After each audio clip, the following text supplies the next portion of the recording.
Assalamualaikum warahmatullahi wabarakatuh. Halo semuanya, kembali lagi dengan aku Regina Mahmuda di Sahabat Talk School hari ini. Teman-teman, tahu nggak sih sekarang tuh lagi marak banget yang namanya narkoba. Tapi kalian tahu nggak sih narkoba tuh apa? Jadi daripada bingung, langsung aja yuk kita tanyain kepada ahlinya. Halo Kak. Halo Regina. Boleh perkenalan diri? Boleh. Halo teman-teman semua, nama saya Mira Desinta Natalia. Saya adalah penyuluh ahli narkoba pertama di BNN Kabupaten Bandung Barat. Oke, bersama aku dan Kamira, ayo kita berantas apa sih itu bahayanya narkoba? Langsung aja.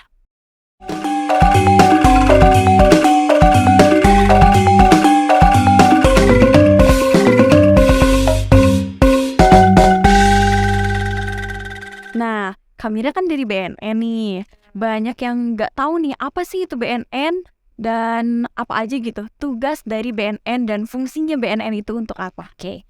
BNN itu adalah Badan Narkotika Nasional yang bertugas untuk tugas dan fungsinya itu ada di Undang-Undang Nomor 35 Tahun 2009 tentang narkotika.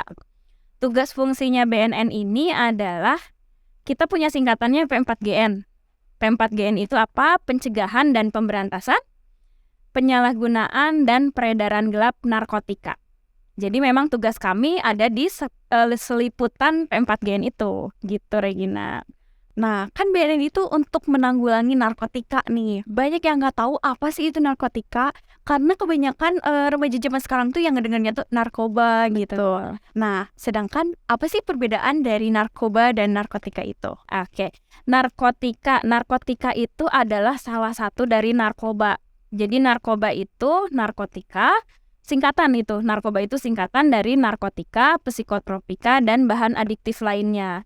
Memang kalau awamnya narkoba dan narkotika itu sama, padahal beda.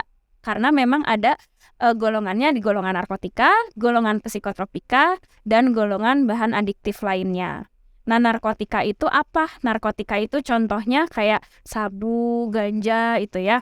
Terus kalau psikotropika apa contohnya? Contohnya ekstasi. Lalu yang bahan adiktif lainnya apa? Nah, ini nih, bahan adiktif lainnya itu yang dekat dengan remaja itu rokok. Bahan adiktifnya tuh rokok salah satunya tuh. Jadi kenapa disebut bahan adiktif? Karena dia menyebabkan adiksi. Tercandu-candu ya kalau zaman sekarang bilangnya ya. Itu bahan adiktif itu adiksi menyebabkan kecanduan. Nah, itu yang berbahaya gitu. Memang BNN ini hanya tentang narkotikanya saja.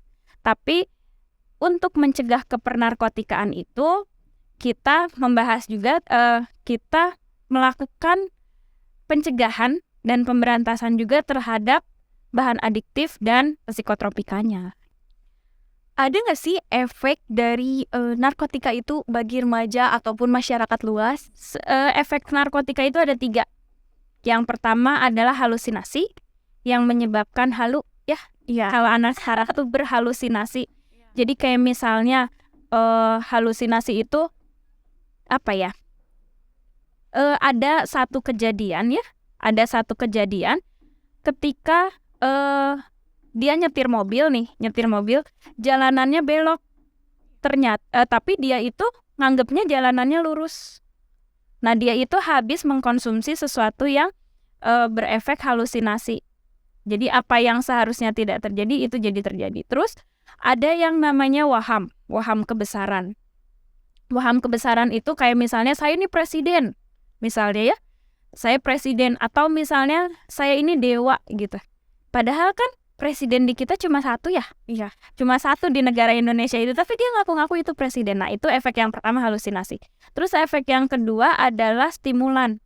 Stimulan itu jadi dia cara kerjanya itu, efeknya itu mempercepat laju peredaran darah sehingga dia tuh kayak lebih bersemangat terus. Bisa dia nggak tidur beberapa hari, bisa dia nggak tidur karena dia yang nggak ada ngantuk-ngantuknya.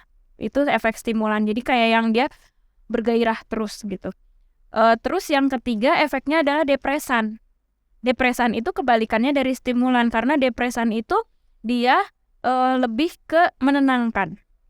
Tapi kalau di yang penyalahgunaan narkotika itu ketika depresan, si orang ini, pengguna ini, ya dia akan tenang, lalu dia akan tidur dan bisa jadi tidur selamanya. Untuk ciri-ciri pengguna narkotika sendiri itu bagaimana sih biar kita bisa ngebedain mana sih orang yang masih sadar atau emang lagi menggunakan narkotika itu? Ya, ciri-ciri khususnya yang pasti yang pertama adalah malas.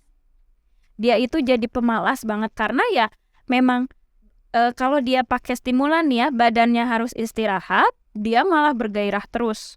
Terus yang kedua dari depresan dia tenang, harus dia obat penenang gitu ya, yang dia harusnya beraktivitas kayak misalnya sekolah gitu ya, kalau remaja sekolah main sama temen, dia malah tidur terus. Jadi yang pertama itu pasti malas. Malas itu ciri-cirinya apa? Nggak mandi kan? Dia males mandi gitu ya, dia males mandi, dia males belajar. Kalau di sekolah dia tidur terus misalnya. Terus yang kedua selain malas adalah kebalikan dari malas itu pemarah.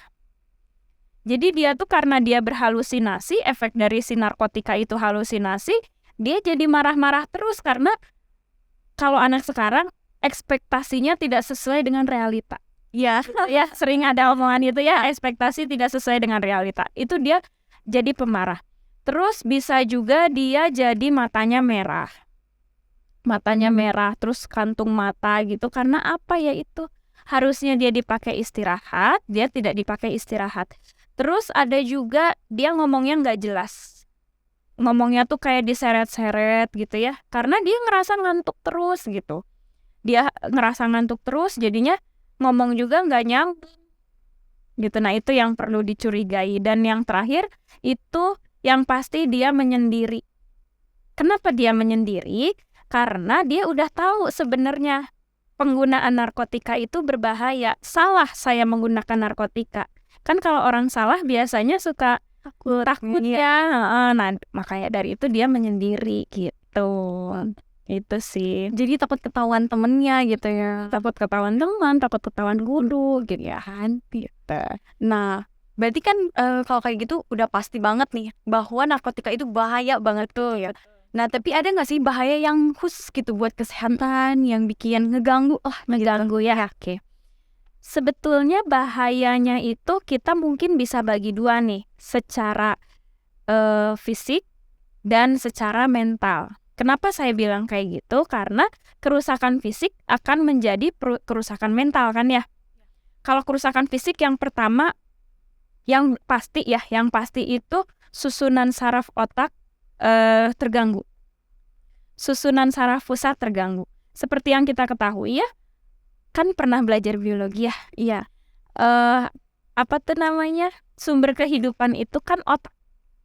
Jadi sumber kehidupan itu bukan jantung. Ketika otak menyuruh jantung berhenti, ya jantung bisa berhenti. Terus ketika otak menyuruh paru-paru berhenti. Kayak misalnya kasus-kasus pasien-pasien di ICU. Kan mungkin Regina suka denger nih, di rumah sakit, dia teh koma gitu ya. Iya, dia teh koma gitu. Terus pakai alat bantu gitu kan, alat bantu nafas atau alat bantu denyut jantung gitu. Nah itu tuh, kenapa seperti itu? Karena si jantungnya sudah berhenti, si paru-parunya sudah berhenti, tapi otaknya masih jalan. Makanya itu disebut koma gitu. Nah, terus yang kalau misal itu yang udah paling parah ya, susunan saraf otak, susunan saraf pusat gitu ya. Kalau yang ringan-ringan, stroke muda. Karena apa? Kan kalau efek narkotika itu salah satunya itu mempercepat laju darah. Otomatis tensi akhirnya naik. Ya gini aja, Regina kalau habis lari kan ngos-ngosan deg-degan, capek ya deg-degan. Nah itu ketika itu dilakukan terus-menerus, otomatis bisa menyebabkan pecah pembuluh darah. Nah kalau pecah pembuluh darah di otak itu namanya stroke, kalau pecah pembuluh darah di jantung itu yang suka disebut serangan jantung. Gitu. Jadi memang ke jasmani akan merusak gitu. Nah, Terus ke mentalnya tadi yang saya bilang merusak mentalnya gitu ya. Itu apa? Ya ketika otak kita sudah nggak baik, ketika otaknya sudah rusak, otomatis kan cara berpikir kita pun beda ya. Nah itu dampaknya ke mental. Salah satunya yang paling parah adalah kerusakan mental. Nah kerusakan mental itu yang biasanya itu sudah di taraf akhir dan harus direhabilitasi di rumah sakit jiwa gitu. Selain itu ada juga dampak sosialnya nih. Dampak sosialnya apa? Dia memiskinkan dirinya dia dan memiskinkan keluarga. Kenapa memiskinkan dirinya dia? Dia misalnya dia udah dikasih motor nih sama orang tuanya, misalnya kan orang tua ngasih cuma-cuma ya. Punya handphone misalnya. Untuk beli barang tersebut kan tidak gratis. Dia jual lah itu handphonenya, dia jual lah itu motornya, dan akhirnya dia nggak punya apa-apa. Terus setelah dia barang yang dia punya habis, yang dijual barang punya keluarganya, magic jar ibunya. Terus ada satu kasus waktu tahun-tahun kemarin apa 2021 gitu, dia sampai ngejual genteng rumahnya itu ada di berita. Itu tuh. Terus kalau misalnya suka dengar pencurian. Nah makin lama dia nggak ragu-ragu untuk dia mencuri. Karena dia harus mendapatkan si obat-obatan itu. Karena obat-obatan itu ya mengandung adiktif itu tadi. Mengandung kecanduan itu. Gitu. Nah di Indonesia ini kan katanya lagi banyak banget nih yang menggunakan narkotika. Tapi ada nggak sih alasan tersendiri gitu dari remaja atau pelajar yang menggunakan narkotika itu untuk apa gitu? Apa sih alasannya? Ya, mungkin sebelum ke pertanyaan itu, Regina pernah dengar Indonesia Darurat Narkoba? Belum. Oke. Indonesia Darurat Narkoba itu adalah kenapa sampai presiden kita itu menyatakan Indonesia Darurat Narkoba. Karena memang sekarang itu banyak pemasok dan sampai pada akhirnya masyarakat itu gampang untuk mendapatkan narkoba. Nah, sedangkan narkoba berbahaya yang udah tadi kita bahas di awal. Makanya kenapa Bapak Presiden kita itu menyebutkan Indonesia Darurat Narkoba. Nah, kenapa itu menyerangnya ke remaja? Yang pertama itu yang pasti alasannya karena remaja itu lebih mudah untuk diajak. Karena dia mencari jati dirinya. Aduh, aku siapa ya? Kalau anak gaul mungkin ya, gue nih siapa sih sebenarnya? Gue mau jadi apa sih sebenarnya? Terus yang kedua, remaja itu lagi nggak mau diatur, fase lagi nggak mau diatur. Aduh, kalau diomongin sama nyokap bokap, gue tuh kayaknya nggak banget deh, gitu ya. Terus nggak mau dianggap anak kecil, jadinya akhirnya dia menyepelekan omongan orang tua gitu kan. Nah makanya dari itu banyak tuh si remaja-remajanya itu yang dipakai untuk sebagai pasar karena untuk menghancurkan negara kita.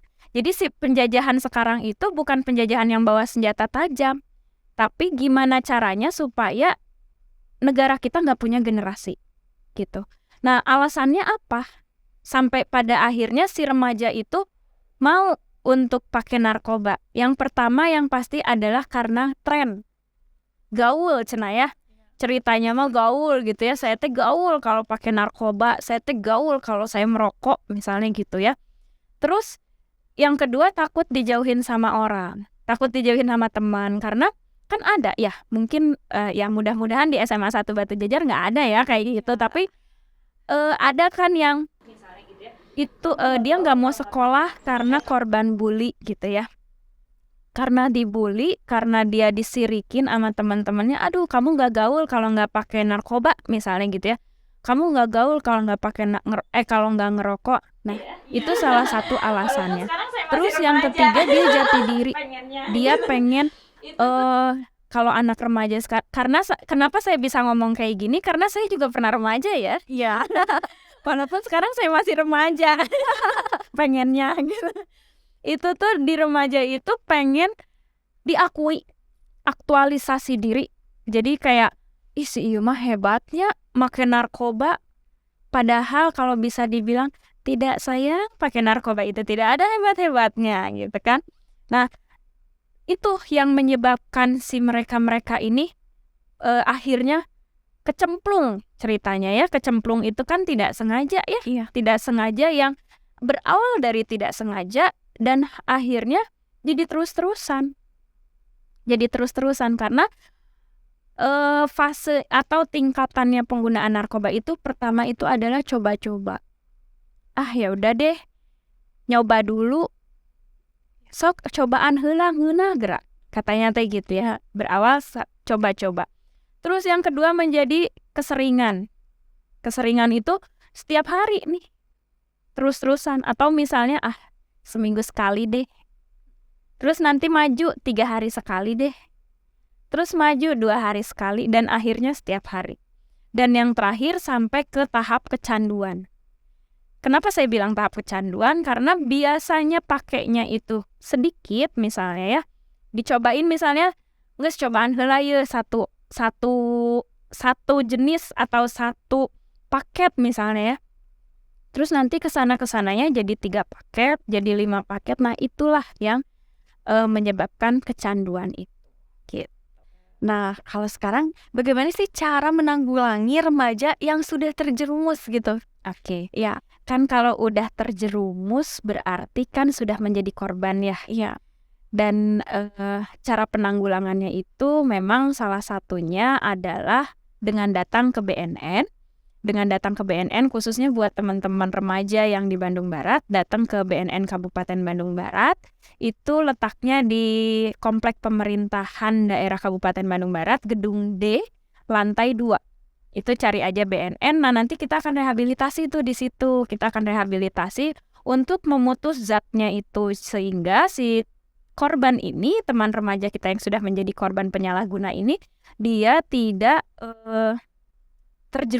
tidak semakin terjerumus karena kita putus zat itu. Nah, tapi kalau misalnya teman-teman nggak berani datang langsung, boleh DM aja ke Instagram kami, itu di @infobnn_Kabupaten Bandung Barat. DM aja, misalnya saya korban nih, saya pengen rehabilitasi, saya udah sadar bahwa ini tuh salah, saya penggunaannya, saya nggak bisa nggak konsumsi obat ini sehari aja gitu, nggak apa-apa, DM aja ke kami. Nanti apakah mau dijemput di rumah atau misalnya mau ketemuan di mana, nanti kita rehabilitasi dulu. Nanti untuk selanjutnya kita akan istilahnya bikin kontrak.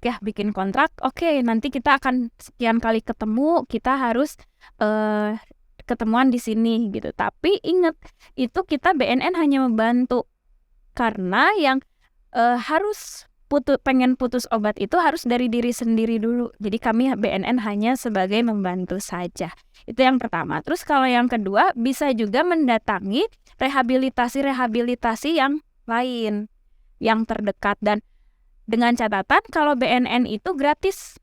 Kita gratis. Kita betul-betul tidak dipungut biaya apapun. Tinggal datang aja sampai nanti selesai. Nah, kalau misalnya ternyata sudah sadar jadi korban dan ingin direhabilitasi, itu tenang, itu tidak ada kasus hukum, tidak akan ada kasus hukumnya. Tapi kalau ternyata memang sudah sadar nih sebagai penyalahguna, terus nggak mau rehabilitasi, hati-hati, ketemunya itu nanti ada di aparat penegak hukum, ada di kena pasal gitu. Dan itu tuh tidak sebentar loh hukumannya. Hukumannya itu bisa 5 sampai minimal 5 tahun. Minimal 5 tahun gitu. Jadi buat teman-teman juga nggak usah khawatir ya, privasinya kesebar gitu. Betul, ya, privacy akan kami jaga. Lalu kan Kamira nih udah keliling-keliling gitu kan untuk mensosialisasikan gitu tentang bahayanya narkoba ini gitu. Iya. Lalu ada nggak sih target sendiri gitu dari BNN setelah penyuluhannya dilakukan? Ya, oke. Target kami itu terutama untuk remaja ya. Yang pertama kami